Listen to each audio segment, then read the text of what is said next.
Hello friends, આપણે DA block એલિમેન્ટની discussion કરી રહ્યા છીએ. તેની અંદર લાસ્ટ લેક્ચરની અંદર પરમાણુય ત્રિજ્યા, આયોનિક ત્રિજ્યા અને ઘનતા વિશેની આપણે વાત કરી ગયા. ડી વિભાગમાં કઈ રીતે પરમાણુ ત્રિજ્યા વધે, કઈ રીતે આયોનિક ત્રિજ્યા વધે, ઘનતામાં કયા કારણે લીધે ફેરફાર થાય, એ બધી જ વાત આપણે ડેપ્થની અંદર શીખી ગયા લાસ્ટ લેક્ચરની અંદર. આજના લેક્ચરની અંદર આપણે વાત કરવાની છે આયનીકરણ એન્થાલ્પી. અને આયનીકરણ એન્થાલ્પીને કારણે ડી વિભાગના તત્વોમાં કયા પ્રકારના ફેરફાર થઈ શકે, એની ઓક્સિડેશન સ્ટેટ કેવી હોઈ શકે, એ બધી વાત જે છે આપણે આજે કરવાની છે. મિત્રો, આ આયનિક એન્થાલ્પીની ડિસ્કશન શરૂ કરતા પહેલા આપણે 11th નું ચેપ્ટર નંબર 3 જે છે યાદ કરવું પડે. આપણને એ ખ્યાલ હોવો જોઈએ કે આયનીકરણ એન્થાલ્પી કહેવાય કોને. જો એ ખ્યાલ હોય આયનિક એન્થાલ્પી કોને કહેવાય, એ ખ્યાલ હોય તો તમે આ વસ્તુ જે છે ઝડપથી અને ખૂબ સારી રીતે શીખી શકો. ઝડપથી જે છે તમને આ ટોપિક જે છે સમજાઈ જાય. મિત્રો, બે વસ્તુ ખાસ તમારે યાદ કરવી પડે. કઈ વસ્તુ તમને પહેલા હું કહી દઉં તો એક આપણે યાદ કરવું પડે આયનીકરણ એન્થાલ્પી, આયોનાઇઝેશન એનર્જી. અને બીજું આપણે ડિસ્કશન કરવી પડે વિનિમય ઊર્જા. આપણે બીજાની વાત કરવાની થાય વિનિમય ઊર્જા, એક્સચેન્જ એનર્જી. જે મિત્રો તમારે આ બે ટોપિકની ડિસ્કશન 11 ચેપ્ટર નંબર 3 ની અંદર આવી.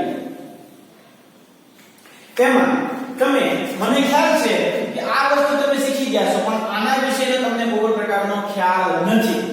હું તમને સમજાવીશ કોને વિનિમય ઊર્જા કહેવાય, એના કારણે કયા પ્રકારના ફેરફાર થાય, એના કારણે શું તમને જોવા મળે.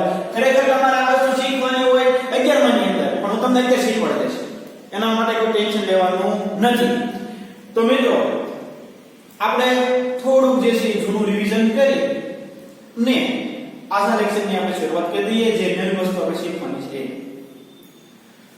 તો કયો તો કોને કહેવાય આયનિક એન્થાલ્પી? તો આપણે બધાને ખ્યાલ છે કે વાયુરૂપ સ્થિતિમાં રહેલા તત્વોની, એટલે કે મેટલ, કોઈ પણ તત્વ તમે લો, એ સોલિડ છે તો પહેલા એને તમારે ગેસમાં કન્વર્ટ કરવું પડે. એટલે આને કહેવાય સબ્લિમેશન, એટલે SUBS, એટલે સબ્લિમેશન એનર્જી. તમારે પહેલા કોઈ પણ તત્વ ઘન હોય તો એને તમારે ગેસમાં કન્વર્ટ કરવું પડે. હવે મિત્રો, તો કોઈ પણ વાયુરૂપ સ્થિતિમાં રહેલા તત્વની બાહ્યતમ કક્ષામાંથી એક ઇલેક્ટ્રોનને દૂર કરવા માટે જે ઊર્જાની જરૂર પડે એને કહેવાય આયનીકરણ એન્થાલ્પી. કોને કહેવાય આયનિક એન્થાલ્પી?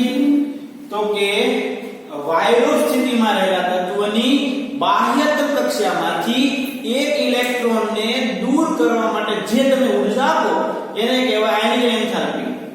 પહેલો ઇલેક્ટ્રોન દૂર થાય તો એને કહેવાય પ્રથમ આયનીકરણ એન્થાલ્પી. બીજો ઇલેક્ટ્રોન દૂર કરો તો એને કહેવાય દ્વિતીયક આયનીકરણ એન્થાલ્પી. ત્રીજો ઇલેક્ટ્રોન દૂર કરો તો એને કહેવાય તૃતીયક આયનીકરણ એન્થાલ્પી.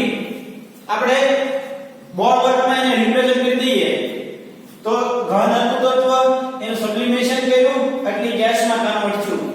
હવે મિત્રો તમે એને ઊર્જા આપો એટલે E+1 થાય અને એક ઇલેક્ટ્રોન જે છે ગુમાવે. ત્યારે જે ઊર્જા તમે આપી એને કહેવાય એની આયનીકરણ એન્થાલ્પી H1. પ્રથમ આયનીકરણ એન્થાલ્પી. આ ક્રિયા કરવા માટે જે ઊર્જા તમે આપી એને કહેવાય પ્રથમ આયનીકરણ એન્થાલ્પી. હજી મિત્રો, આને તમે ઊર્જા આપો એટલે M+2 થાય અને હજી એક ઇલેક્ટ્રોન દૂર થાય તો અહીંયા જે તમે ઊર્જા આપી મિત્રો એને કહેવાય દ્વિતીયક આયનીકરણ એન્થાલ્પી. સમજાય છે? અહીંયા તમે હજી એને ઊર્જા આપો, ત્રીજો ઇલેક્ટ્રોન તમે દૂર થાય, તમને કોઈ પણ આયન એ +3 માં મળે, કોઈ પણ તત્વ +3 માં જ્યારે હાજર થાય અને અહીંયા જે તમે ઊર્જા આપી હોય એને કહેવાય એની તૃતીયક આયનીકરણ એન્થાલ્પી. તો મિત્રો તમને એટલો ખ્યાલ પડી ગયો છે કોને આયનીકરણ એન્થાલ્પી કહેવાય? તો કે વાયુરૂપ સ્થિતિમાં રહેલા તત્વની બાહ્યતમ કક્ષામાંથી ઇલેક્ટ્રોનને દૂર કરવા માટે જે ઊર્જા આપવી પડે એ ઊર્જાને આયનીકરણ ઉર્જા અથવા તો આયનીકરણ એનર્જી કહેવાય. Ionisation potential, ionisation energy, ionisation enthalpy એને કહેવામાં આવે. હંમેશા મિત્રો યાદ રાખો કે પ્રથમ આયનીકરણ એન્થાલ્પી જે છે એ ઓછી હશે, દ્વિતીય આયનીકરણ એન્થાલ્પી જે છે એ વધારે હશે. અને મગજમાં સેટ કરી દો કે તૃતીય આયનીકરણ એન્થાલ્પીમાં તમે ગયા હો તો એ સૌથી વધારે હશે. પ્રથમ આયનીકરણ એન્થાલ્પી સૌથી ઓછી, દ્વિતીય એના કરતા વધારે હશે, તૃતીય એના કરતા વધારે હશે. મિત્રો આ ઇલેક્ટ્રોનને દૂર કરવા માટે આ વધારે ઉર્જા તમારે આપવી પડશે. કેમ? આ થવા માટેનું કારણ તમે 11 ની અંદર શીખી ગયા. શું કહેવાશે આ થવા માટેનું કારણ? તો કે મિત્રો આ થવા માટેનું કારણ છે કે ક્રમશઃ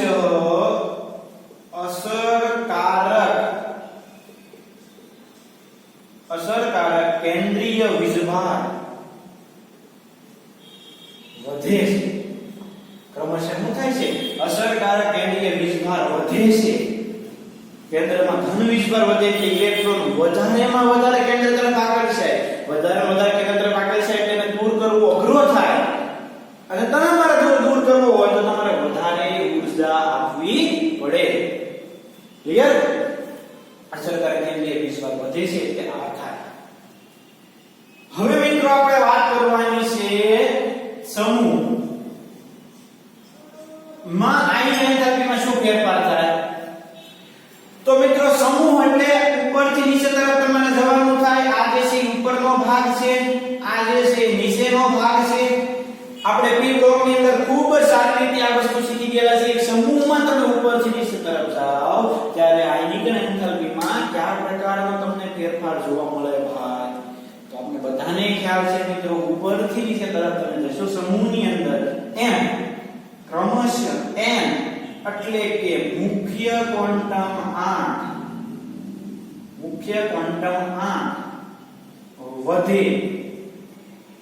મુખ્ય ક્વોન્ટમ આંક વધે એટલે ઇલેક્ટ્રોન કેન્દ્રથી દૂર ગોઠવાય. ઇલેક્ટ્રોન કેન્દ્રથી દૂર ગયો તો ઇલેક્ટ્રોન સહેલાઈથી દૂર થાય. ઇલેક્ટ્રોન સહેલાઈથી દૂર થાય તો ઉર્જા કેવી જોવે ભાઈ? ઓછી જોવે. એટલે કે મુખ્ય ક્વોન્ટમ આંક વધે એના કારણે પરમાણુય ત્રિજ્યા વધે એના કારણે ક્રમશઃ આયનીકરણ એન્થાલ્પી જે છે એ ઘટે. આ જૂનું જે છે જ્ઞાન આપણી પાસે છે એને આપણે રિવાઇઝ કરી રહ્યા છીએ. આવી રીતે સમૂહમાં ફેરફાર થાય. હવે પછી આપણે વાત કરવાની છે આવર્ત. આવર્ત કોને કહેવાય ભાઈ? તો કે આવર્ત એટલે આડી લાઈન. એટલે એમાં તમારે જવાનું છે ડાબીથી જમણી બાજુ. તમારે એમાં કઈ બદલાવ થાય? તો ડાબીથી જમણી બાજુ. હવે આની અંદર તમે ડાબીથી જમણી બાજુ જાઓ એટલે મિત્રો n એટલે કે મુખ્ય ક્વોન્ટમ આંક સમાન રહે. ક્રમશઃ z ની અંદર વધારો થાય, પરમાણુ ક્રમાંક વધે, n સમાન રહે એટલે ઇલેક્ટ્રોન એની એ જ કક્ષામાં ગોઠવાય.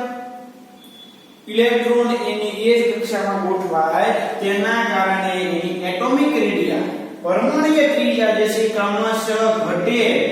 આપણે બધાને ખ્યાલ છે કે આયનીકરણ એન્થાલ્પી અને પરમાણુ ત્રિજ્યા એકબીજાના ઇન્વર્સલી પ્રપોર્શનલમાં છે ભાઈ.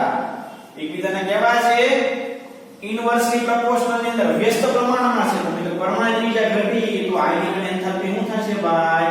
ક્રમશઃ વધે. ક્લિયર? આટલું સમજાય છે? હવે તમને આમાં કોઈ ડાઉટ નથી રહેવો જોઈએ નહીં, જે આપણે 11 માંથી શીખતા આવ્યા છીએ. ક્લિયર થાય છે મિત્રો?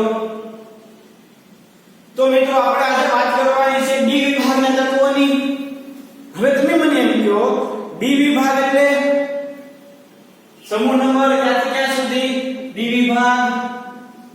તો મિત્રો આપણે બધાને ખ્યાલ છે ડી વિભાગ એટલે સમૂહ 3 થી સમૂહ 12. ડી વિભાગ એટલે સમૂહ 3 થી સમૂહ 12. આપણે વાત કરવાની છે તો આડી લાઈનની જ. પ્રથમ શ્રેણી સ્કેલેનિયમ થી ઝિંક સુધી તમે જાઓ. દ્વિતીયક ઇટ્રિયમ થી કેડમિયમ તરફ તમે જાઓ, તૃતીયક લેન્થેનમ આફ્નિયમ થી લાસ્ટ તમે જે છે મર્ક્યુરી સુધી જાઓ. આપણે જવાનું છે તો આવર્તમાં જ જવાનું તો છે આપણે આવર્તની અંદર જ, પ્રથમ સેકન્ડ શ્રેણી હોય, દ્વિતીયક હોય કે તૃતીયક કોઈ પણ હોય. તો તમે જ મને કહો આપણે આવર્તમાં ડાબી જમણી બાજુ જઈએ સમૂહ નંબર 3 થી સમૂહ નંબર 12 એટલે કે સમૂહ નંબર 3 એ ડાબી બાજુ જે છે આવેલો છે. સમૂહ નંબર 3 એ ડાબી બાજુ છે, સમૂહ નંબર 12 એ જમણી બાજુ છે. જમણી બાજુ એટલે થાય આવર્તની વાત. તો આવર્તમાં ક્રમશઃ શું થાય ભાઈ? પરમાણુ બીજામાં ઘટાડો થાય એટલે ક્રમશઃ તમે ડી વિભાગમાં સમૂહ 3 થી સમૂહ 12 માં જાઓ એમ આયનિક એન્થાલ્પી ક્રમશઃ વધે. તો મિત્રો એ જ વસ્તુ જે છે અહીંયા શબ્દોમાં લખેલું છે. આ સ્લાઇડ એ જ વસ્તુ શબ્દોમાં લખેલું છે જે મેં તમને સમજાવી દીધું. જોઈ લઈએ સ્લાઇડ આપણે. ડી વિભાગના તત્વોમાં નવો દાખલ થતો ઇલેક્ટ્રોન અંદરની ડી કક્ષકોમાં દાખલ થાય છે. એટલે કે 3D માં 3D માં દાખલ થાય ને, સેલેનિયમમાં 3D1, ટિટેનિયમમાં 3D2, વેનેડિયમમાં 3D3. એટલે ડી કક્ષકમાં મુખ્ય ક્વોન્ટમમાં કેવો રહે છે? દરેકની અંદર સમાન. એટલે કે Z ની અંદર વધારો થાય, Z ની અંદર વધારો થાય એટલે અસરકારક કેન્દ્રીય વીજભારમાં ક્રમશઃ વધારો થાય. Z વધે છે, અસરકારક કેન્દ્રીય વીજભાર જે છે વધે છે. પરિણામે બાહ્ય કક્ષાના ઇલેક્ટ્રોન પર કેન્દ્રીય આકર્ષણ વધે. બાહ્ય કક્ષાના ઇલેક્ટ્રોન વધારેમાં વધારે કેન્દ્ર તરફ આકર્ષાય. આથી ડી શ્રેણીમાં ડાબી બાજુથી જમણી તરફ જાઓ આયનિક એન્થાલ્પીની અંદર ક્રમશઃ વધારો થાય. તો પહેલી વાર જે છે આપણે ઉદાહરણ તરીકે અહીંયા લખ્યું છે સ્કેન્ડિનિયમ થી તમે ઝિંક તરફ જાઓ એમ ક્રમશઃ આયનિક એન્થાલ્પી વધે. તો દરેકમાં આવું જોવા મળે છે કે ડાબીથી જમણી બાજુ જાઓ એમ ક્રમશઃ વધે. ક્લિયર મિત્રો? પહેલી સ્લાઇડમાં હવે કોઈ ડાઉટ હશે નહીં. પરંતુ આ તત્વ ક્રમિક આયનિક એન્થાલ્પી થતો તીવ્ર હોતો નથી જે બિનસંકળાયેલ તત્વ SN3 વિભાગમાં જોવા મળે છે. આગળ હવે મિત્રો જોઈએ આપણે. તો આપણે બધાને ખ્યાલ છે કે પહેલી શ્રેણી, સેકન્ડ અને થર્ડ. હવે મિત્રો આ બંને વચ્ચે પરમાણ્વીય ત્રિજ્યા નો તફાવત વધારે છે. જ્યારે આ બંને વચ્ચે ઊર્જાનો તફાવત, પરમાણુ ત્રિજ્યાનો તફાવત કેવો હશે ભાઈ? નજીવો હશે. એટલે નજીકની કિંમત હશે. તો મિત્રો આ બેની આપણે આયનિક એન્થાલ્પીનો ક્રમ જાવ સરખાવો હોય તો આયનિક એન્થાલ્પી તો કે મિત્રો જો પરમાણુ ત્રિજ્યાનો તફાવત જે છે એ વધારે હોય તો એમની વચ્ચે આયનીકરણ ત્રિજ્યા, આયનીકરણ એન્થાલ્પી, આયોનિક એનર્જીનો તફાવત, એની કે કિંમતનો તફાવત પણ કેવો હશે ભાઈ? તફાવત કેવો હશે? વધારે હશે.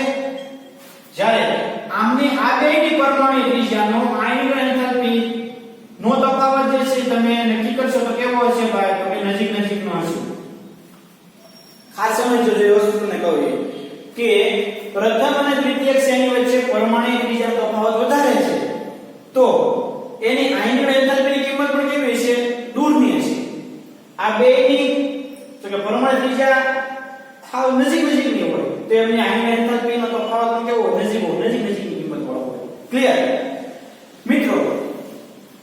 હવે જે પહેલી શ્રેણી છે, ફર્સ્ટ સિરીઝ, એની આયનિક એન્થાલ્પીમાં જે વધારો થાય એટલે કે તમે સ્કેન્ડિનિયમ થી તમે ઝિંક સુધી જાઓ એમાં જે આયનિક એન્થાલ્પી વધે છે ને એ વધવાનું પ્રમાણ, વધારો જે થાય છે એનો પ્રમાણ જે છે ઓછું હોય.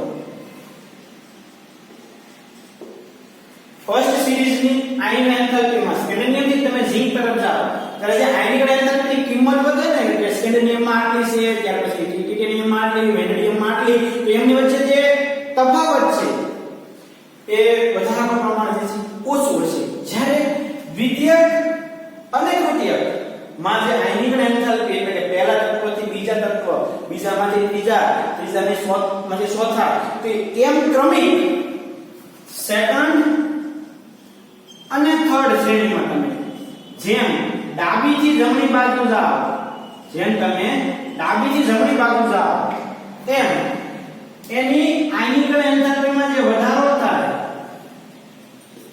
એ ક્રમિક વધારો કેવો હશે? એ ક્રમિક વધારો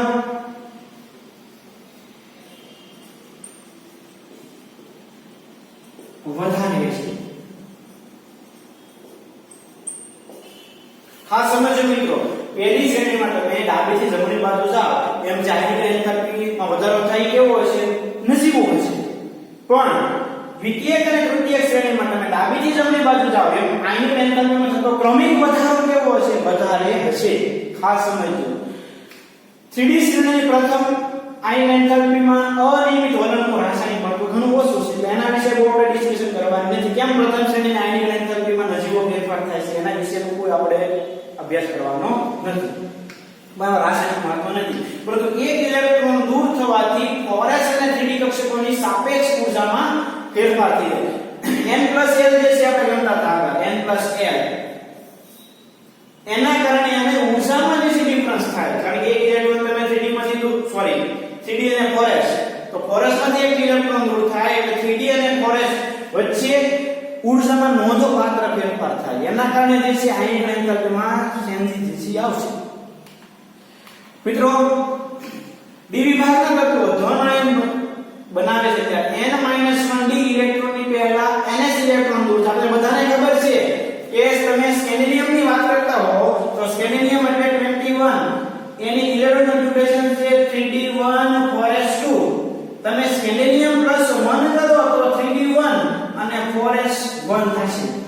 સ્કેન્ડિયમ +2 કરો તો શું થશે? તો કે 3d1 4s0 અને સ્કેન્ડિયમ +3 કરો તો શું હશે? માં 3d0 4s0 અને આપણે 4s0 લખી નાખીએ. તો પહેલા ઇલેક્ટ્રોન ક્યાંથી દૂર થાય? તો કે ns માંથી દૂર થાય. પછી ઇલેક્ટ્રોન જે છે એ d માંથી દૂર થાય. ખાસ દરેક માટે આ વસ્તુ યાદ રાખવાની. 3D શ્રેણીમાં તમે સ્કેન્ડિયમ થી ઝિંક સુધીમાં z ઇલેક્ટ્રોન વધે તો દરેક વખતે નવો દાખલ થતો ઇલેક્ટ્રોન આંતરિક પેટા કોષ 3D કક્ષકોમાંથી ઉમેરાય છે. આ પરિસ્થિતિમાં બાહ્ય કક્ષાના પોરસ ઇલેક્ટ્રોન એકબીજા જેટલા પરિલક્ષિત થઈ શકે છે તેના કરતા તુલનામાં 3D ઇલેક્ટ્રોન પોરસ ઇલેક્ટ્રોનને વધુ અસરકારક રીતે પરિલક્ષિત કરે છે. શિલ્ડિંગ અસરની અંદર ક્રમશઃ શું કરે છે? ભાઈ વધારો કરે. કારણ કે 3D જે છે અંદર છે, અંદરની કક્ષામાં ઇલેક્ટ્રોન ગોઠવાય એટલે બહારના કક્ષાના ઇલેક્ટ્રોનનું કેન્દ્ર પ્રત્યેનું આકર્ષણ બળ જે છે એ ક્રમશઃ શું થાય? વધે. આપણે બધાને ખબર છે કે મિત્રો ખાસ યાદ રાખજો કે S P D અને F આ શ્રેણી અસરનો ક્રમ છે. એટલે કે D કક્ષા કરતા S કક્ષકના ઇલેક્ટ્રોન વધારેમાં વધારે પરિલક્ષિત થયેલા હોય. એટલે મગજમાં સેટ કરજો પોરસ ઇલેક્ટ્રોન વધુ અસરકારક રીતે પરિલક્ષિત થાય 3D ના ઇલેક્ટ્રોનની તુલનામાં. એટલે ક્રમશઃ મિત્રો તમે સ્કેન્ડિયમ થી ઝિંક તરફ જાઓ એમ પરમાણુય ત્રિજ્યાની અંદર ઘટાડો થાય. સમજજો હો. ખાસ સમજવા રેખું છે મિત્રો કે આ પરિસ્થિતિમાં બાહ્ય કક્ષાના પોરસ ઇલેક્ટ્રોન એકબીજાને જેટલા પરિલક્ષિત કરે છે તેના કરતા 3D ઇલેક્ટ્રોન પોરસ ઇલેક્ટ્રોન વધુ અસરકારક રીતે પરિલક્ષિત કરે. એટલે કે મિત્રો પોરસમાં રહેલા ઇલેક્ટ્રોન વધારેમાં વધારે કેન્દ્ર તરફ આકર્ષે છે. એટલે પરમાણુ ત્રિજ્યાની અંદર ક્રમશઃ ઘટાડો થાય. એની ઘટાડો પછી ધીમેથી હોય, નજીક કિંમતમાં હોય. જે આપણે આગળ શીખી ગયા. વચ્ચે અમુક વચ્ચે 117 હોય ને આ વાર્ષિક વેલ્યુ યાદ છે. બે કે તેથી વધુ વીજભાર ધરાવતા આયનો પોરસ ઇલેક્ટ્રોન સિવાયની 3D ઇલેક્ટ્રોન રચના ધરાવે છે. સ્કેન્ડિયમ +2 થઈ ગયો એટલે 3D માં ઇલેક્ટ્રોન આવી ગયો. એટલે કે બે ઇલેક્ટ્રોન દૂર થઈ જાય પછી બધા ઇલેક્ટ્રોન કેમાં હોય? તો 3D માં હોય. પોરસ તો 0 થઈ ગયો એટલે ઇલેક્ટ્રોન કેવો છે? 3D થઈ ગયા. હવે મિત્રો એના કારણે પ્રથમ જે દ્વિતીયકના મૂલ્ય વધવાનું કારણ અપેક્ષા પ્રમાણનું હોય. એટલે કે પછી મિત્રો જે છે ઇલેક્ટ્રોન 3D માંથી દૂર થવાનું છે. એટલે આયનિકલ એન્થાલ્પીમાં જે છે એ ફેરફાર થતો કેવો હોય? નજીવો હોય. પણ આપણે બધાને ખ્યાલ છે કે પ્રથમ કરતા દ્વિતીયક વધારે હોય, દ્વિતીયક કરતા તૃતીયક આયનિકલ એન્થાલ્પી વધારે હોય. કારણ કે 3D કક્ષકોની જુદી દિશાને કારણે કેન્દ્ર વીજભારની અસરમાં એક D ઇલેક્ટ્રોન બીજા D ઇલેક્ટ્રોનનું પરિલક્ષિત કરી શકતો નથી. તેમ છતાં દ્વિતીયક અને તૃતીયકમાં સ્થિર વધારાનું બળ અનુક્રમે Mn+2 અને Mn+3 ના નિર્માણને અટકાવે છે. મિત્રો આ સમજવા રેખું છે હો. આ ખાસ સમજવા રેખું છે. Mn એટલે એની ઇલેક્ટ્રોન કન્ફિગ્યુરેશન કઈ છે ભાઈ તો કે 3d5 4s2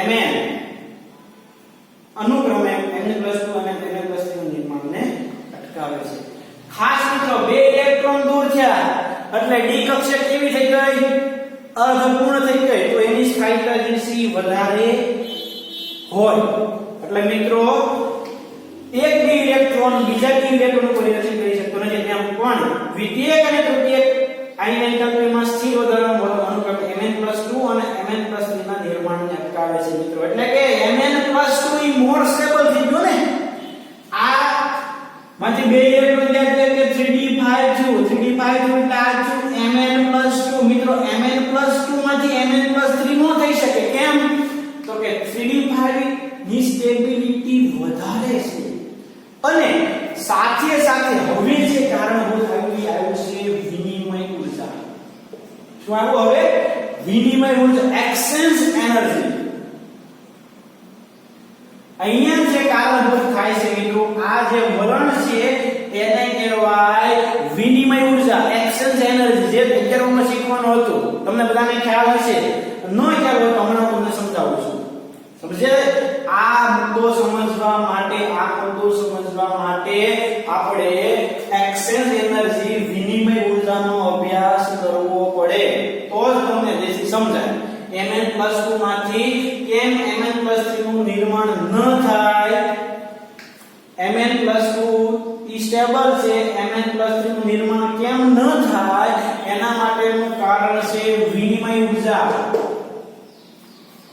એનો જે છે આપણે એનો અભ્યાસ કરીએ ક્લિયર એટલે આ પોઈન્ટ ના સમજાય તો ટેન્શન ન લેતા વિનિમય ઊર્જા સમજાવો એટલે તમને સમજાય જશે ઓકે આ બંને આયનોમાં 3d ઇલેક્ટ્રોન રચના હોય છે જે ઊંચું સ્થાયિત્વ ધરાવે છે આ પ્રકારનો અટકાવ તે પછીના તત્વો કોબાલ્ટ નિકલ કોપર વગેરેમાં પણ જોવા મળે એટલે કે પછી મિત્રો વિનિમય ઊર્જામાં બધા જ કારણોને જે છે એ અલગ અલગ થોડુંક તફાવત જોવા મળશે મુખ્ય ડેલ્ટા S માં વિચલન થવા માટેનું કેન્દ્ર પ્રત્યેક ઇલેક્ટ્રોનનું આકર્ષણ એટલે કે આ જે ઘટાડો થાય છે જે વધારો થાય છે એવું છે વધારે તો ઇલેક્ટ્રોન કેન્દ્ર તરફ આકર્ષાય વધારે ઇલેક્ટ્રોન જો કેન્દ્ર તરફ આકર્ષાય તો વધારે ઇલેક્ટ્રોન કેન્દ્ર તરફ આકર્ષાય તો આની એન્થાલ્પી વધારે જોવે બે ઇલેક્ટ્રોન વચ્ચેનું પરસ્પર અપાકર્ષણ જેમ અપાકર્ષણ વધારે એમ આની એન્થાલ્પી ઓછી એટલે કે વધઘટ જે થાય છે વિચલન જે જોવા મળે છે એના માટે ત્રણ વસ્તુ કારણભૂત છે કે ઇલેક્ટ્રોનનું કેન્દ્ર તરફનું આકર્ષણ બે ઇલેક્ટ્રોન વચ્ચેનું પરસ્પર અપાકર્ષણ અને ઇલેક્ટ્રોન વિનિમય ઊર્જા મિત્રો ઊર્જા સ્તરના સ્થાયીકરણ માટે ઇલેક્ટ્રોન વિનિમય ઊર્જા જવાબદાર છે ઊર્જા સ્તરના સ્થાયીકરણ માટે ઇલેક્ટ્રોન વિનિમય ઊર્જા જવાબદાર છે અને આપણે વિનિમય ઊર્જા સમજવાના છીએ પણ આ ત્રણ વસ્તુ તમને ખ્યાલ પડી ગઈ છે ભાઈ કે ત્રણ પોઈન્ટને કારણે આયનીકરણ એન્થાલ્પીમાં ફેરફાર જોવા મળે ક્યાં ફેરફાર તો કે કેન્દ્ર તરફ ઇલેક્ટ્રોનનું આકર્ષણ ત્યાર પછી બે ઇલેક્ટ્રોન વચ્ચેનું આકર્ષણ અને ઇલેક્ટ્રોન વિનિમય ઊર્જા મિત્રો તમારે થિયરી બહુ યાદ રાખવાની છે આ મોડેલ તમે લખી નાખો એટલે જે છે તમારે અત્યાર સુધીની જે છે બધી વસ્તુ આવી છે હવે આપણે વિનિમય ઊર્જા ભણી લઈએ એટલે આપણે આજના લેક્ચરનું કામ જે છે કેવું થશે પૂરું થશે ક્લિયર અને નેક્સ્ટ આપણે જે છે એ ટોપિક ત્યાર પછી લેક્ચરનું ડિસ્કશન કરશું તો આ મોડેલ જે છે બધા ઝડપથી જે છે લખી નાખો અને ત્યાર પછી આપણે આગળ ડિસ્કશન શરૂ કરી ઇલેક્ટ્રોન વિનિમય ઊર્જા ઓકે તો મિત્રો આપણે ઇલેક્ટ્રોન વિનિમય ઊર્જા એક્સચેન્જ એનર્જી વિશે શીખી લઈએ તો મિત્રો ધારો કે તમે ક્રોમિયમની ડિસ્કશન કરો ક્રોમિયમ એટલે કે 24 એટલે એની ઇલેક્ટ્રોન કન્ફિગ્યુરેશન થાય આર્ગોન કોડ 3d5 4s1 આ તમને ખ્યાલ છે કે આની સ્થાયી ઇલેક્ટ્રોન કન્ફિગ્યુરેશન છે પણ આવી હોઈ શકે કે ન હોઈ શકે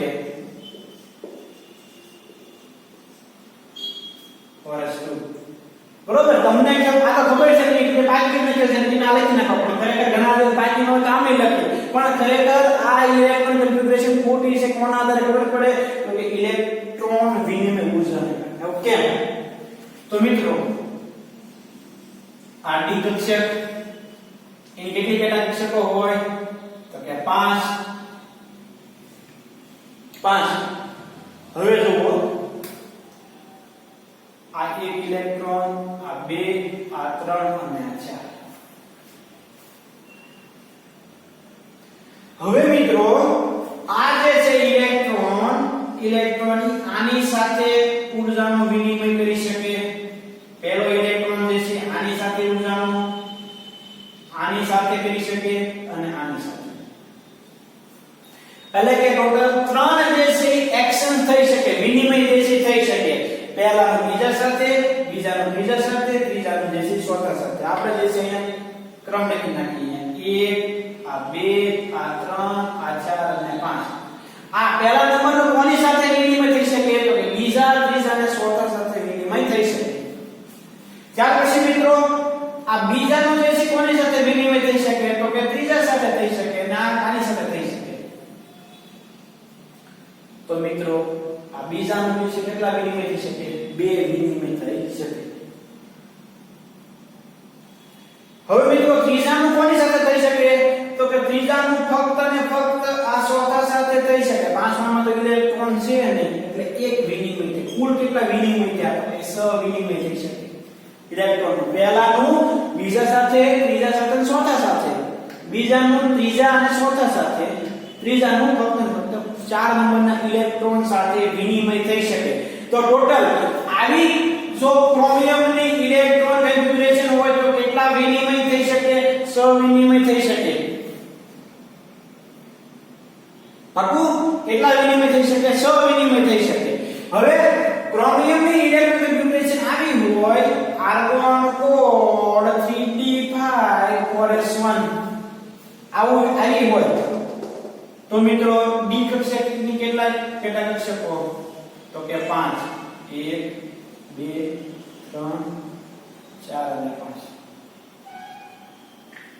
અહીં ક્રમ લખીને 1 2 3 4 અને 5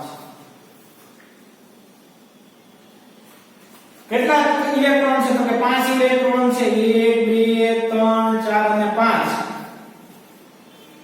હવે આપણે ઇલેક્ટ્રોનનું વિનિમય જે છે ગણીએ તો મિત્રો આ પહેલા ઇલેક્ટ્રોનનો વિનિમય બીજા સાથે પણ થઈ શકે ત્રીજા સાથે પણ થઈ શકે ચોથા સાથે પણ થઈ શકે અને ઇલેક્ટ્રોન વિનિમય પાંચમા નંબર સાથે પણ થઈ શકે તો પહેલા ઇલેક્ટ્રોન કેટલા સાથે વિનિમય છે કેટલા સાથે એક્શન થઈ શકે ભાઈ તો કે ટોટલ 4 એક્શન થઈ શકે 4 વિનિમય થઈ શકે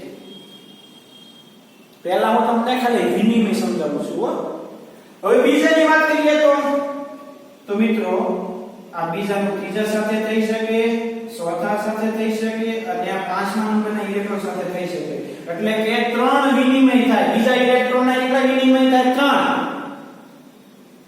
પહેલાના કેટલા થાય 4 સમજાવું છું પહેલાનું બીજા ત્રીજા ચોથા પાંચમા સાથે વિનિમય બીજાની ત્રીજા ચોથા અને પાંચમા સાથે વિનિમય હવે આપણે જે છે આને થોડું અલગ દર્શાવીએ હજી આપણે જે છે 5 દર્શાવીએ આના વિસ્તૃત છે 5 અયુગિક ઇલેક્ટ્રોન છે સમજવામાં સરળતા રહે 1 2 3 4 અને 5 એમાં જે છે ક્રમ લઈ લઈએ તો કે 1 નંબર આ 2 નંબર આ 3 નંબર આ 4 નંબર ને આ 5 નંબર ત્રીજા ઇલેક્ટ્રોનનું કેટલા વિનિમય થઈ શકે ભાઈ તો કે આ એક વિનિમય થાય અને આ એક બીજો વિનિમય થાય એટલે કે 2 વિનિમય થઈ શકે હવે તો બધા સમજાઈ જવું જોઈએ ભાઈ આમાં હવે નો પ્રોબ્લેમ પડવો જોઈએ ચોથાના કેટલા વિનિમય થાય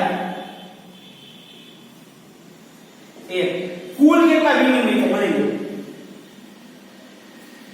4 ને 7 8 9 10 આમાં 10 વિનિમય થયા આમાં કેટલા થયા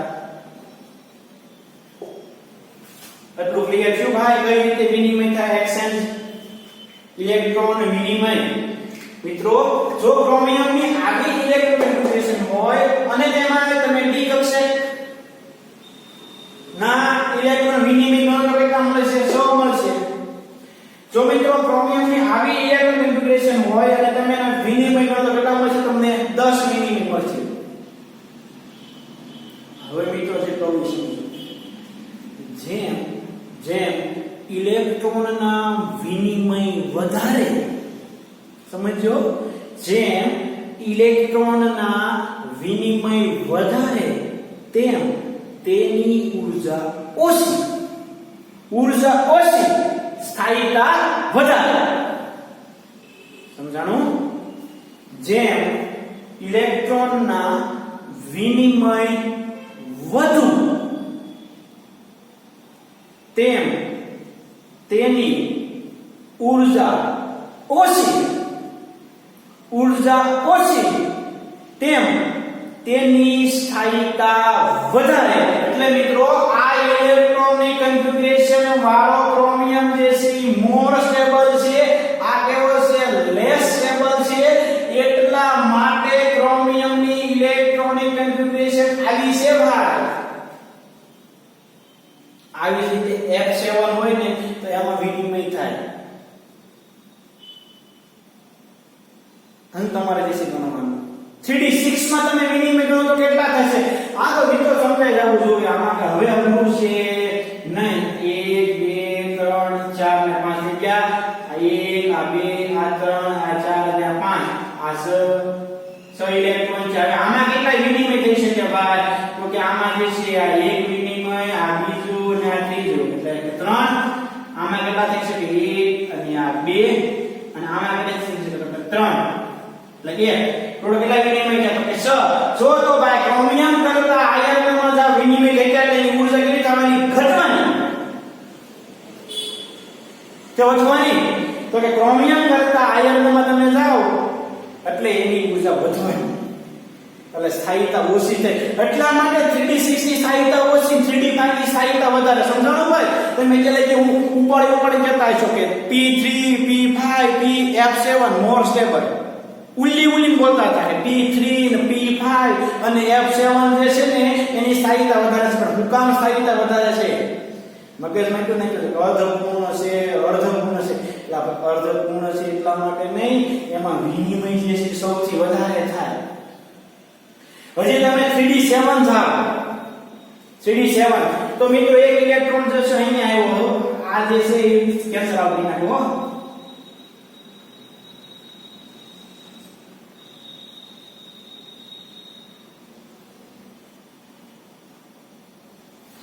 આ એક વિનિમય, આ બે વિનિમય અને એક વિનિમય 3 છે. આ વિનિમય ઓછા એટલે ઊર્જા વધારે. તો કે 3d6 કરતા 3d7 જે છે ઓછો સ્થાયી હોય, કારણ કે વિનિમય જે છે એ ઊંચા ભાઈ ઘટ્યા, વિનિમય ઘટ્યા એટલે ઊર્જા શું થાય? વધે. જે વિનિમય વધારે ઊર્જા કેવી? ઓછી. સમજાય છે મિત્રો? આ જે છે તમારે વાત કરવાની હતી 11th ના સેપ્ટેમ્બર 3 ની અંદર. છેલ્લો જે છે યુનિટ પૂરો થાય એટલે તમને આ વસ્તુ સમજાવેલું છે. એટલે વચ્ચે એક સમજાવ્યું છે તમને ત્યારે વિનિમય ઊર્જા એક્સચેન્જ એનર્જી. એટલે મિત્રો હવે તમને ખબર પડી ગઈ હોય કે MD5 F7 અને P3 ની સ્થાયીતા કેમ વધારે છે? કારણ કે એમાં વિનિમય સૌથી વધારે થાય. વિનિમય વધે એટલે ઊર્જા ઘટે, ઊર્જા ઘટે એટલે સ્થાયીતા વધે. તો મિત્રો હવે તમને સમજાઈ જવું જોઈએ. આ ત્રણ વિનિમય d6 હોય ત્યારે આ વિનિમય ક્યારના છે? તો કે 3d7 હોય ત્યારે. હવે મિત્રો તમને આ ક્યારના છે? તો કે જ્યારે 3d5 હોય ત્યારે વિનિમય વધારે, ઊર્જા ઓછી, સ્થાયીતા વધારે. કે રીજેસી છે ને ભાઈ? ડાઉટ હવે રહેશે નહીં. તો મિત્રો ઊર્જા સ્તરના સ્થાયીકરણ માટે ઇલેક્ટ્રોન વિનિમય ઊર્જા જવાબદાર હોય છે. હવે તમને સમજાઈ ગયું હશે. અહીંયા જે છે તમારે શોર્ટમાં લખવું હોય લખી નખાય વિનિમય વધારે, વિનિમય વધારે, ઊર્જા ઓછી, તો એની સ્થાયીતા કેવી હોય? સ્થાયીતા વધારે. સમજાય છે મિત્રો? હવે આપણને ડાઉટ લેવો જોઈએ નહીં. ઓકે, હવે મિત્રો આગળ જઈએ. જોઈ લઈએ છે આ p ઇલેક્ટ્રોનની વિનિમય ઊર્જા છે સમશક્તિય કક્ષકોમાં રહેલા સમાંતર સ્પિનના શક્ય યુગ્મની કુલ સંખ્યાના સમપ્રમાણમાં હોય. p ઇલેક્ટ્રોનની વિનિમય ઉર્જા આશરે સમશક્તિક એટલે કે ડિજનરેટ કક્ષકોમાં રહેલા સમાંતર સ્પિનના શક્ય યુગ્મોની કુલ સંખ્યાના સમપ્રમાણમાં હોય. એટલે ડી ઉર્જા ગણવાની વાત થઈ, પણ આપણે જે છે યાદ રાખવાનું પહેલું છે અને એટલું યાદ રાખજો કે સમશક્તિ કક્ષકોમાં જે ઇલેક્ટ્રોન હોય તો સ્પિન શક્ય યુગ્મોની કુલ સંખ્યાના સમપ્રમાણમાં, એટલે કે વિનિમય ઉર્જા જે છે વધે, સ્પિન યુગ્મ વધે એટલે તરત વધે. એટલે લખી નખાય p ઇલેક્ટ્રોનની વિનિમય ઉર્જા ડાયરેક્ટલી પ્રોપોર્શનલ ટુ સ્પિન યુગ્મોની કુલ સંખ્યા. એટલે તમારામાં જે છે શેર થઈ જાય. 3D કક્ષકોમાં જ્યારે કેટલાક ઇલેક્ટ્રોન સમશક્તિ કક્ષકોના સેટમાં ભરાય છે સમાંતર સ્પિન અને કક્ષકની મહત્તમ એકલ ભરણી ન્યૂનતમ ઉર્જા દર્શાવે છે. મહત્તમ એકલ ભરણી થઈને અણુના નિયમ પ્રમાણે પેલા ઇલેક્ટ્રોન ડિજનરેટ કક્ષકોમાં ઇલેક્ટ્રોન અયુગ્મિત રીતે ગોઠવાય, ત્યાર પછી ઇલેક્ટ્રોનનું જે છે યુગ્મીકરણ થાય. ઇલેક્ટ્રોન વિનિમય ઉર્જા થતો દરેક ઘટાડો તેની સ્થાયિકતામાં શું કરે છે ભાઈ? વધારો કરે છે. એટલે કે જેમ વિનિમય વધે એમ ઉર્જામાં શું થાય ભાઈ? ઘટાડો થાય. એટલે કે સ્થાયિકતામાં શું થાય ભાઈ? વધારો થાય. જો આખી સ્લાઇડ અહીંયા સમજાવેલી છે, આમાં બીજું કાંઈ સમજવાનું છે નહીં. ઓકે, આગળ જોઈએ. જેમ સ્થાયિકતા વધે તેમ ઇલેક્ટ્રોન દૂર કરવો મુશ્કેલ છે, તેથી આયન મુશ્કેલ થતા ડેલ્ટા એસ નું મૂલ્ય શું થાય ભાઈ? વધે. એટલે તમને ખબર છે d5 ની ઉર્જા સૌથી વધારે હોય આયન એન્થાલ્પી. કેમ? તો કે એની વિનિમય ઉર્જા સૌથી ઓછી, એટલે સ્થાયિકતા વધારે એટલા માટે એની આયનિક એન્થાલ્પી વધારે. એટલે મિત્રો વિનિમય ઉર્જા વધારે, ઉર્જા ઓછી, સ્થાયિકતા વધારે, તો આયનિક એન્થાલ્પી શું થાય ભાઈ? વધે. આ આખી સ્લાઇડ જે છે ને એમાં એને બોર્ડ લગાવી નાખ્યું છે, એટલું તમારે યાદ રાખવાનું છે. વિનિમય વધારે, ઉર્જા ઓછી, સ્થાયિકતા વધારે, આયનિક એન્થાલ્પી વધારે. ક્લિયર? 3d6 ઇલેક્ટ્રોન રચના ઇલેક્ટ્રોન વિનિમય ઉર્જામાં ઘટાડો થતો 3d6 ઇલેક્ટ્રોન રચના ઇલેક્ટ્રોન વિનિમય ઉર્જામાં ઘટાડો થતો નથી. મિત્રો વિનિમય ઉર્જામાં જે છે ક્રમશઃ શું થાય છે ભાઈ? તો કે આની સરખામણીમાં ઘટે છે, પણ આયનિક એન્થાલ્પી સાથે એની કોઈ લેવા દેવા નથી. કારણ કે પછી તો જે છે યુગ્મીકરણ થયું એટલે 4 માંથી ઇલેક્ટ્રોન એટલે કે 3d5 કરતા 3d6 ની સ્થાયિકતા હંમેશા કેવી હશે? ઓછી હશે. વધુમાં Mn+ 3d5 4s1 અને ક્રોમિયમ 3d5 4s0 સાથે Mn ની આયનિક એન્થાલ્પી ક્રોમિયમ +1 કરતા કેવી હશે? નીચી હશે. કારણ કે અહીંયા 3d આ એક ઇલેક્ટ્રોન સહેલાઈથી દૂર થઈ શકે ને, આની સ્થાયિકતા તો જે છે કેવી છે? વધારે છે. એટલે આ હવે તો મને વધારે ખ્યાલ પડી જાય. 4s માંથી સહેલાઈથી દૂર થાય, 3d5 માંથી સહેલાઈથી દૂર થશે નહીં. કેમ? તો કે આની સ્થાયિકતા વધારે છે, આની સ્થાયિકતા કેવી છે? ઓછી હશે. આ જ રીતે Ap+2 3d6 4s0 અને Mn+2 3d5 4s0 કરતા કેવું હશે? શું છે? સમજાય છે ને ભાઈ? જુઓ અહીંયા વિનિમય જુઓ. 3d6 માં કેટલા મળ્યા? 16. 3d5 માં કેટલા મળ્યા? 10. તો જેની વિનિમય વધારે એની ઉર્જા કેવી? ઓછી. તો સ્થાયિકતા કેવી? વધારે. તો આની એન્થાલ્પી કેવી? વધારે. આવી ને Mn+2 ને આયનીકરણ Mn+2 માંથી Mn+3 અને Fe+2 માંથી Fe+3, તો આમાં વધારે ઉર્જા જોશે અને આમાં કેવી જોશે? ઓછી ઉર્જા જોશે. એટલે કે Fe ની તૃતીયક આયનિક એન્થાલ્પી મૂલ્ય Mn ની તૃતીયક આયનિક એન્થાલ્પી કરતા કેવું હશે? નીચું હશે. એટલે તો અહીંયા 3d6 ઇલેક્ટ્રોન રચનામાં ઇલેક્ટ્રોન વિનિમય ઉર્જામાં ઘટાડો થતો નથી. એટલે કે મિત્રો ઉર્જા હંમેશા કેવી રહેવાની છે? ઘટવાની છે. અહીંયા જે થોડી મિસ્ટેક છે સમજવામાં 3d6 ઇલેક્ટ્રોન રચનામાં, એટલે કે 3d6 માંથી 3d5 માંથી 3d6 માં જાવ એટલે ઇલેક્ટ્રોન વિનિમય ઉર્જામાં ઘટાડો થાય કે વધારો થાય? તો મિત્રો વિનિમય એટલે ઉર્જા વધવાની છે. અને તમને હવે આ વાક્ય સમજાઈ જવું કે 3d6 ઇલેક્ટ્રોન રચનામાં ઇલેક્ટ્રોન વિનિમય ઉર્જામાં વધારો થશે, ઘટાડો નહીં થાય. ઘટાડો નહીં થાય કારણ કે વિનિમય ઘટ્યા એટલે ઉર્જા વધી. પછી અહીંયા 3d7 હોય તો 3d7 માં પણ ઇલેક્ટ્રોન વિનિમય ઉર્જામાં ઘટાડો ન થાય, હંમેશા શું થાય? વધારો થાય. જોજો એ સમજજો, ખાસ સમજજો મિત્રો, કન્ફ્યુઝ ન થતા. 3d5 અને 3d6 તો મિત્રો 3d6 માં વિનિમય ઉર્જામાં વધારો થાય, ઘટાડો થાય નહીં, કારણ કે વિનિમય ઘટ્યા એટલે ઉર્જા વધી, સ્થાયિકતા ઘટી, લારી એન્થાલ્પી ઓછી. તો આ તો તમને સમજાઈ ગયું હશે. અહીંયા 1 છે ને અહીંયા 3d5 છે. આ ઇલેક્ટ્રોન સહેલાઈથી દૂર થાય, ઓછી ઉર્જા જોવે, વધારે ઉર્જા જોવે, આ એન્થાલ્પી વધારે. આ 3d6 3d5 અહીંયાનું કારણ છે વિનિમય 10 અહીંયા 10 એટલે ઊર્જા ઓછી સ્થાયીતા વધે આની એન્થાલ્પી વધારે વધી ગઈ સમજાઈ ગયું Fe ની કૃત્ય ઓછી છે Ma ની કૃત્ય કેવી છે વધારે Fe પ્લસ Fe ની કૃત્ય અને Ma ની કૃત્ય નું મૂલ્ય જે છે કેવું હશે ભાઈ ઓછું હશે તો અહીંયા હવે આ લખેલું છે હવે તમારે આમાં આ જોઈ લેવાનું વિનિમય જોઈ લેવાનું અને કઈ નાખવાનું હોય તમને આવડી જાય હવે એમાં કઈ પ્રોબ્લેમ નહીં અહીંયા સ્મોલ આવશે એમ હવે તમને કઈ પૂછ નહીં રહે હવે તમે આ સમજી શકશો આ સાથે આરામથી બરોબર જે અહીંયા વસ્તુ છે એ અહીંયા તમને સમજાવેલી છે કોના આધારે આપણે સમજવાનું છે ભાઈ તો કે વિનિમય કોનો વિનિમય તો કે ઇલેક્ટ્રોન વિનિમય ઊર્જા અહીંયા મેં તમને સમજાવ્યું છે અને એને કોરિલેટ કરો એટલે આપણને સમજાઈ જાય હવે આમાં કોઈ ડાઉટ તમને રહેવો જોઈએ નહીં ક્લિયર મિત્રો સમજાય છે આપણે વાત કરતા હતા આયનિક એન્થાલ્પીની ત્યાર પછી આપણે વાત કરીએ વિનિમય ઊર્જા અને આયનિક એન્થાલ્પી આ એનું રિલેશન છે હવે તમારે અત્યાર સુધીમાં કોઈ ડાઉટ રહેવો જોઈએ નહીં એક વખત